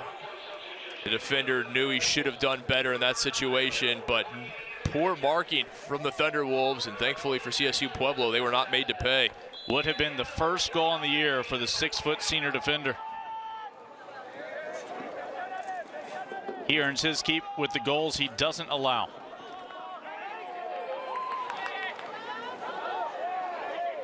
as two Thunderwolves take each other out. Adar. Yeah, just such a, I think for almost any team in the country, Yunus Adar is in the starting 11. For this side, he started 14 games this season. He's come off the bench in the rest of them, but what a luxury that is to have a player of his capabilities coming off the bench. Well, if you think this match has already gotten pretty intense, it will find a way to ramp up in these final 20 minutes as reality sets in that you've played your whole season, your whole college careers for this match, and that window is starting to close. It is indeed. And you look at these rosters, particularly for FPU, there are a lot of seniors, a lot of graduate students that are, as you said, playing in their last collegiate game. They want to go out on top. Back to Parafita. As Rodrigo looks at his options. One of those seniors, Rodrigo Parafita. Tercera, Spain. Aguado missed that header a moment ago. Adar able to win it for Valor Martinez.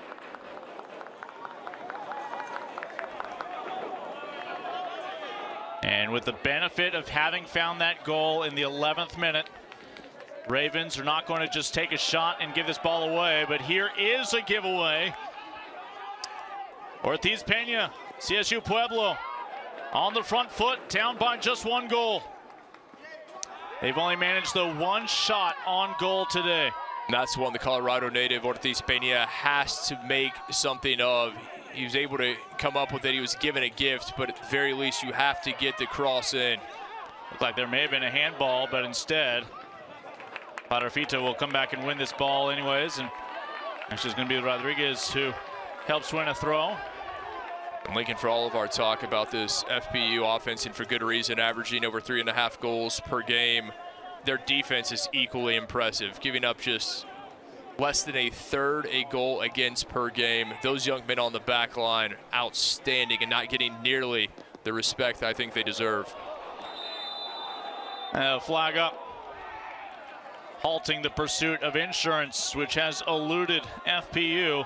At times, Severa Anchel behind the penultimate defender. Oh, what a tackle. Aguado right there, just stuck to his boots. Rodriguez taken down from behind by Bynum. A clear foul. Bynum on Rodriguez, just tried to go through number 27 to win the ball back.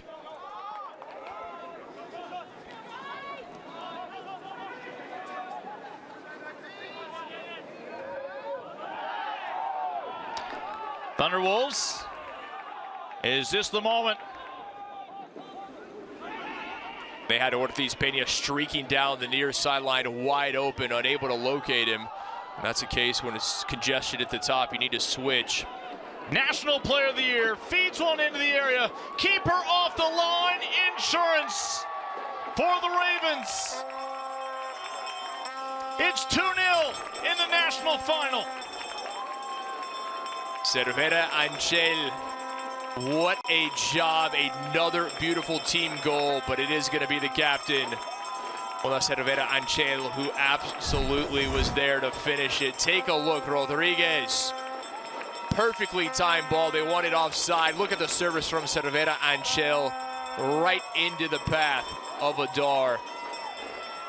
Look at this run. You could not time it any better. Cervera Anchel made it happen. A teammate wide open. All he had to do was redirect it into the back of an open net. And with that, the folks back in New Hampshire, perhaps wondering when the bookstore might have some t-shirts for sale. And I think I know who two of the happiest fans are going to be, Marilyn Patch and Arwen Meller. We said it in the semifinal, the lunch ladies that have made the trip from New Hampshire here to Seattle on their own dime to support their team. They are the moms away from home for this team, largely comprised of Spaniards and Portuguese, and they have supported their team all season, all year long. Now they're just 16.5 minutes away from their first national title since 2007. CSU Pueblo has 16.5 minutes to do something that only 2 teams have done all year long, and that is find 2 goals against FPU. Both of those teams have done so here in the NCAA tournament, but both have fallen in lopsided score lines. Sandoval needs to be careful in that situation. Some obvious frustration there. This isn't two-hand touch football? Pretty sure it's not.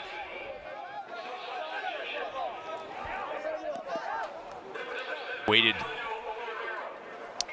so long to find that insurance goal for a Ravens team that found the opener 11 minutes in. Just could not add to it. 22nd assist, second one this week for Braudilio Rodriguez this year, your National Player of the Year, who got it all started. An additional assist, of course, from Jonas Severa Anchel.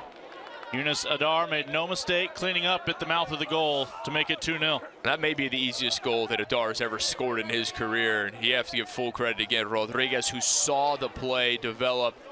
Severa Anchel, who timed his run perfectly. More often than not, you're going to get caught offside. He was not. Those two set up Adar, who made no mistake. Adar now 2 goals and an assist this week here in Seattle. He had the opener against Lake Erie back on Thursday. It bears repeating, even though Braudilio Rodriguez didn't score that goal and had the second assist, if you will, he was the man. It's his vision that saw that develop, and he created it. Adar now with 13 goals here in 2022.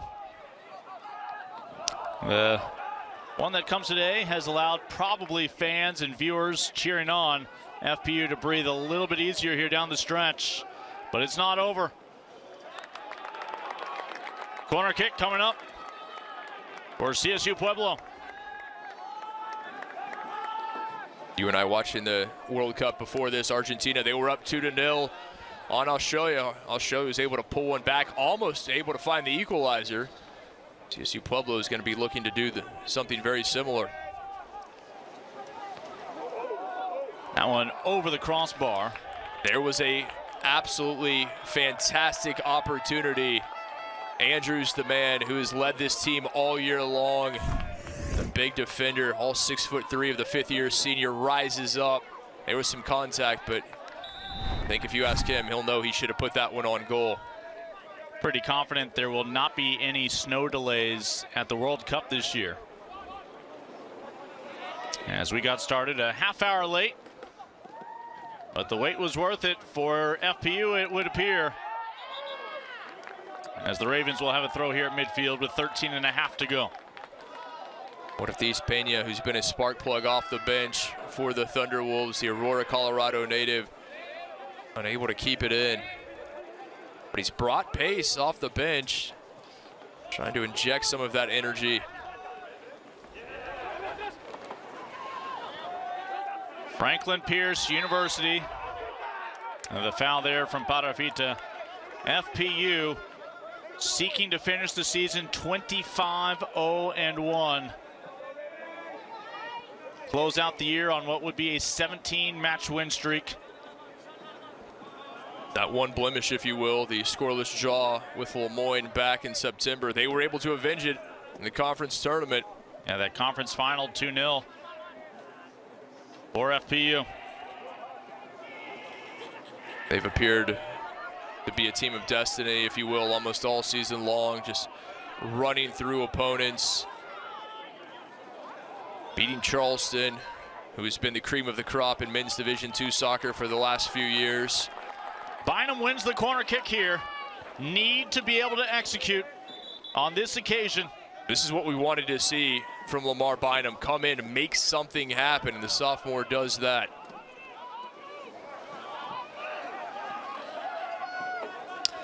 Oliveira's handled these chances. Let's see if practice makes perfect finally here in crunch time, as the Brazilian wastes no time. That one carries and never a threat. Sent it well over everyone in blue. Again, very few chances through the run of play. Did not have a shot on goal in the entirety of the first half. So when those set pieces come, have to come up with something. From 18 out, that shot is blocked.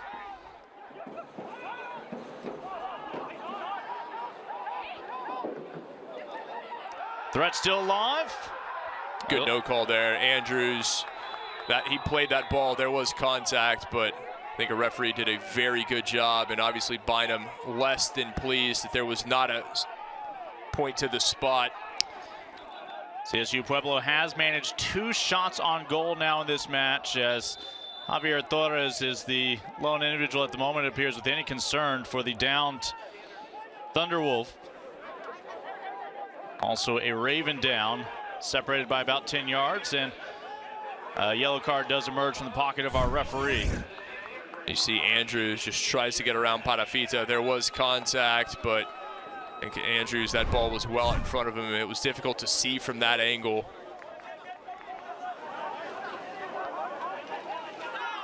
Now a Raven down on the pitch as well, and Bynum needs to be careful. He continues to plead his case, and that's nothing good is ever going to come from speaking to the referee. Well, you could hear it, an emphatic stop, go, and those were not mixed messages.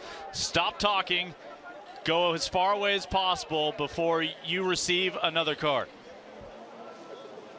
And those are situations as a player, there are obviously going to be a lot of calls throughout the course of a match, throughout the course of your season that you do not agree with, but you really have to restrain yourself, bite your tongue, and understand that that's just simply the way it is. Obviously now with VAR, things so different. We're looking back at every single play. I don't know that that's necessarily a good thing. It's really stopped the flow of play. As a player, I think it gives them more opportunity to really voice their displeasure as opposed to just getting over it and moving on to the next play. For the first time, we are seeing Andrews back on his feet. Remember, Andrews was the one in the semifinal who unfortunately collided with his own goalkeeper. It's his goalkeeper who was shaken up on that occasion. This time it was contact with a Raven that brought him down to the ground. The 5th-year senior out of Skyline High School, the Longmont, Colorado native. He has been the story this year for the Thunderwolves. Never a starter, thrust into the starting role due to injury, and he has made it his own. Conference Defensive Player of the Year in the RMAC. I mean, just what a year it has been for Andrews. All South Central Region defender. Bided his time, he waited, he was patient. When the opportunity came, he made the most of it. That's very impressive, particularly in an era where so many players want to start day one when they reach campus.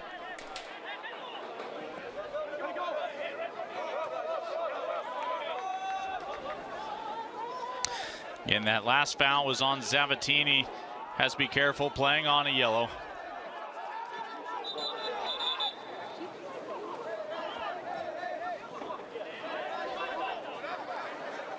Keep an eye on Andrew. Certainly hope he's able to return and finish up his career, the 5th-year senior.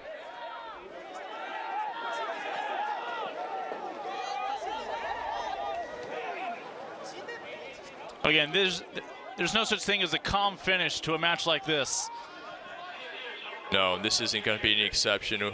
We certainly knew that.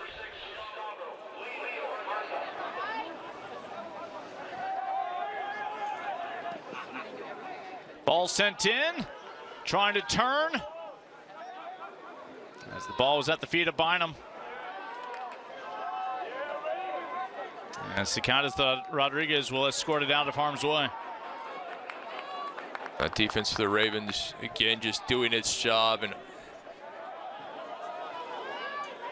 we'll see. Now under 10 minutes remaining time, really a factor for the Thunderwolves if they're going to figure out a way to get back into this one.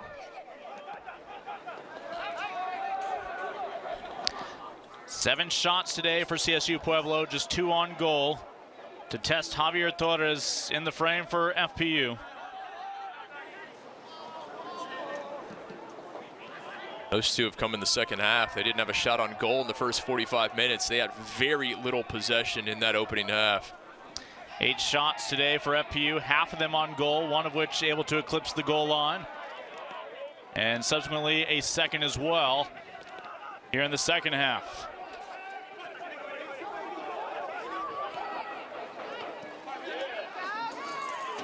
And a souvenir ball sent about 4 rows in. And another player for CSU Pueblo, slow to get up. Parafita Aguado, that back line for the Ravens. And Bynum receives a yellow after much talking to over the past several minutes from our referee. That appeared that it was just a matter of time as Bynum continued to voice his displeasure to our center official. He told him, stop, go, get away, quit the chat. He did not, and Bynum with the caution. It was after that, and he popped back up, but his third yellow. Pardon me, the team's third yellow, and that service plucked out of the air by Torres. Torres has been much more sure-handed today than he was in the semifinal on Thursday. Being said, those 5 goals, the one mistake he made ultimately was not a factor. It was his offense. Such a great job of scoring 5, but he's not made those mistakes today.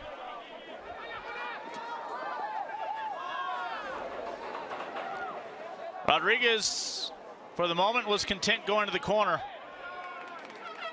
A goal kick, well defended. Maybe a little too early to just go and take that one to the corner with over 8 minutes remaining. It's a nice job by DeMarc, the junior American.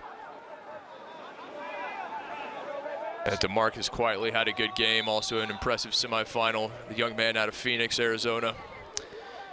Eunice Adar's goal in the 74th minute has given FPU a little bit of breathing room.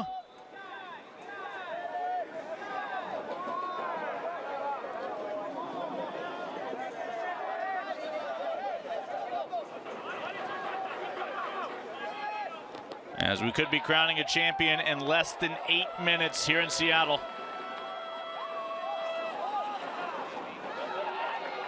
Adar. That was won back by Pastor Gutierrez. Great work right there, not giving up. He could have easily just let that ball go, but he was able to win back possession for FPU.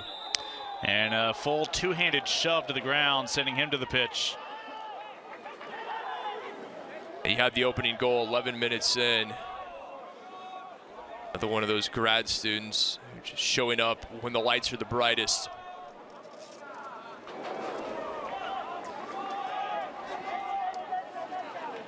So instead of a throw, this again, after the foul, is a kick.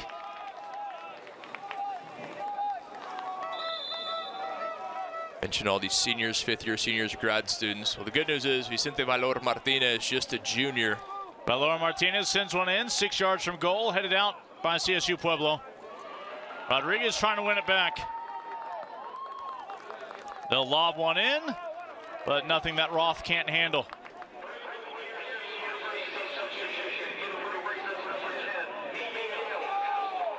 And Campora just on an island, closed down a pair of defenders, one on each side, and unfortunately for him, anytime he's had it, he hasn't had a teammate in the vicinity.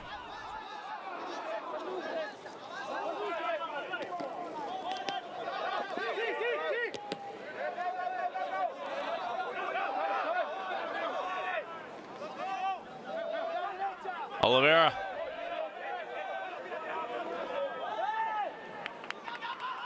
Able to free himself of Adar.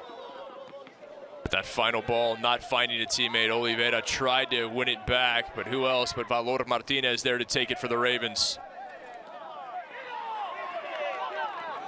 To the boots of DeMarc. Bynum. His eyes up ahead.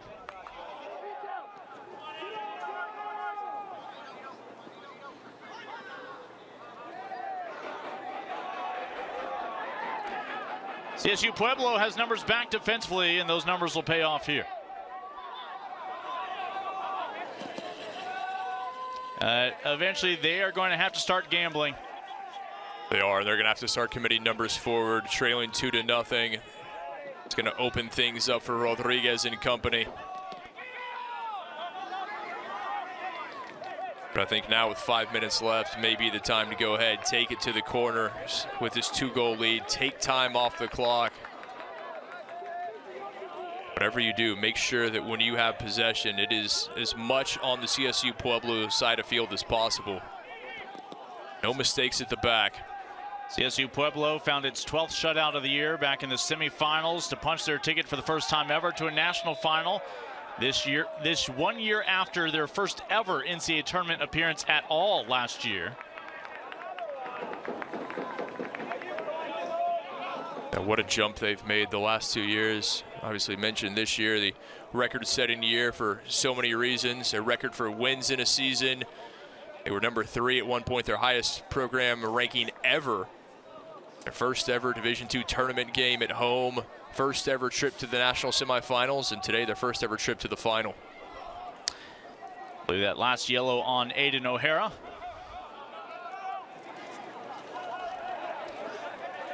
CSU Pueblo spending a lot of time on this half. And that's not a coincidence. Really just 2 and occasionally 3 Raven players on the offensive side. Everyone dropping back defensively. If this scoreline holds, your game winner in the championship will belong to Miguel Angel Pastor Gutierrez. The insurance from Unicidad, both of them repeat offenders in scoring goals this week in Seattle, as each found the scoring touch in reverse order back in the semifinal when Adar got the first of the 5, Pastor Gutierrez the 5th. Bynum wins the free kick, but time really of the essence. And Bynum, one of just 4 returning starters from last year's historic squad for CSU Pueblo. It's incredible to bring on 22 new players and to have the kind of success that the Thunderwolves have had. Rodriguez, he's not going to correct course to that corner. He wants to bury this one. Adar. They're doing the wise thing, maybe not going to the corner, but they will retain possession, knock it around. You saw both Rodriguez and Adar think about it for a split second. They knew better. Well coached and understood the situation. Just take time off the clock. This will stay with FPU. Quality work there from Prego.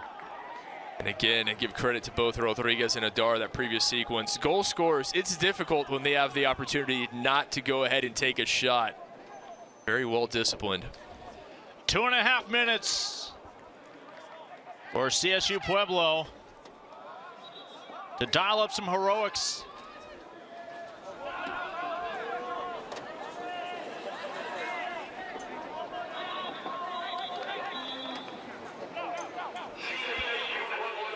That clock continues to melt away. Seeing Joseph Baston for the first time today,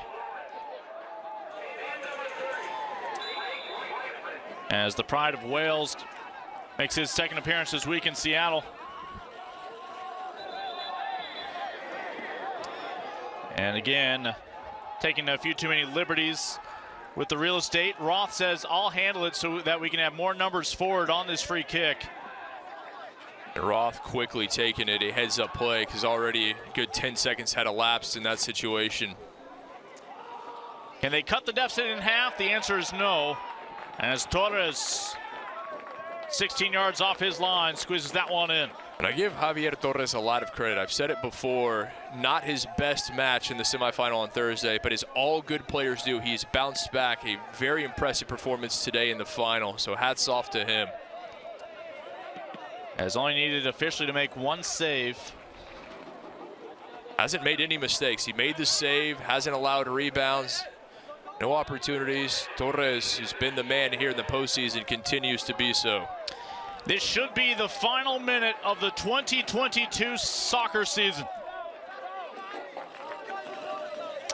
1 goal in each half from FPU, looking to complete an undefeated run that takes them from the East Coast to the West Coast, and they believe to a national title for a 2nd time in program history. Won it in 2007. They are 27 seconds away from coming up with their 2nd today.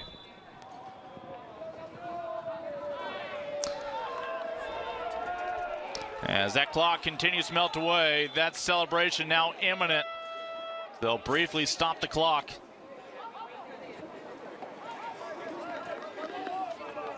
May not have been the 4 or 5 goal performance that their fans so accustomed to seeing, and this has been more of a grinded out workman-like performance from these Ravens team. But they understood what was necessary, what they had to do, and they've done just that. So hats off to them. I'll put 17 back on the clock.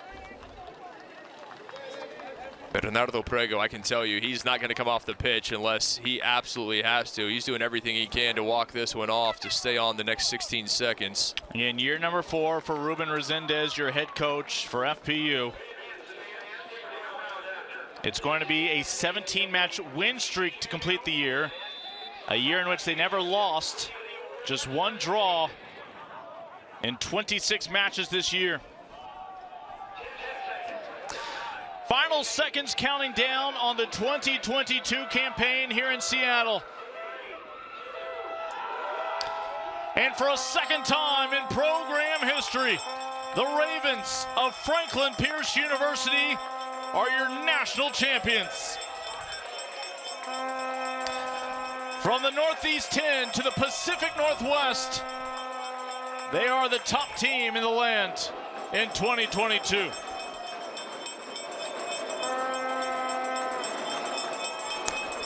Incredibly impressive performance from Franklin Pierce, not just today, but all season long. They won draw, no losses this year. They understood what they needed to do. They did it today, and very well deserving of their second championship ever. Near perfection. 25 wins, 1 draw, and a 0 in the loss column.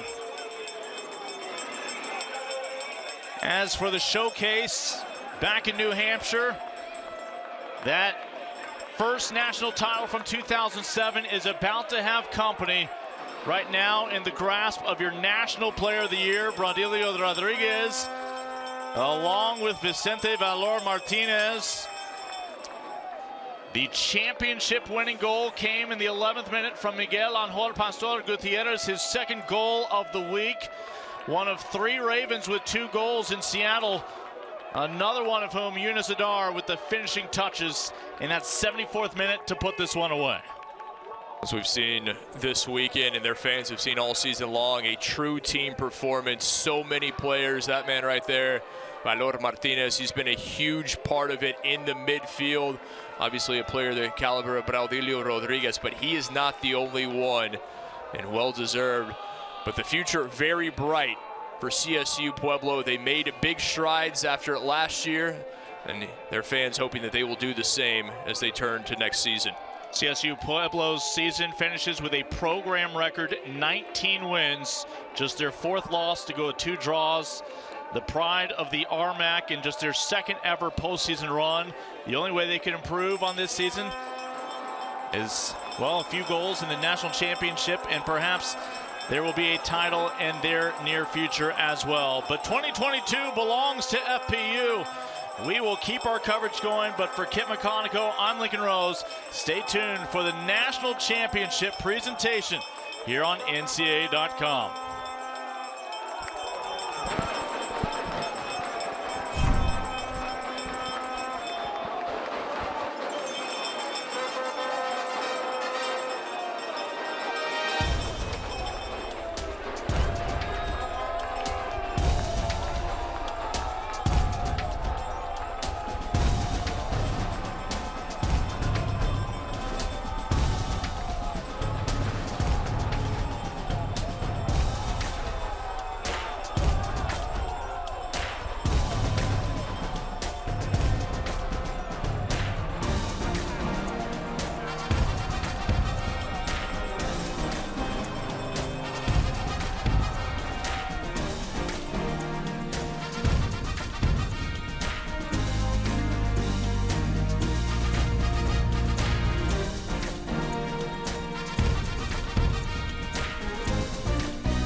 they want us to be.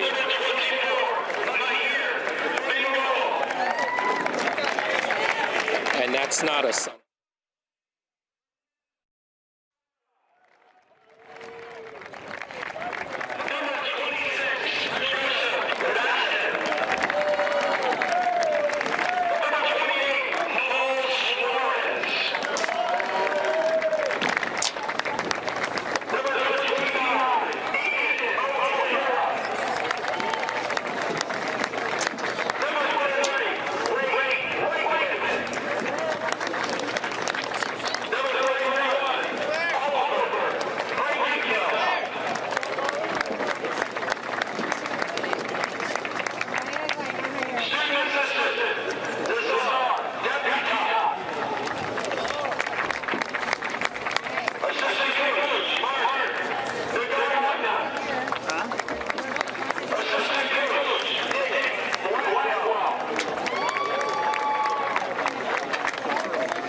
buy the ticket, they had 11 o'clock underneath it.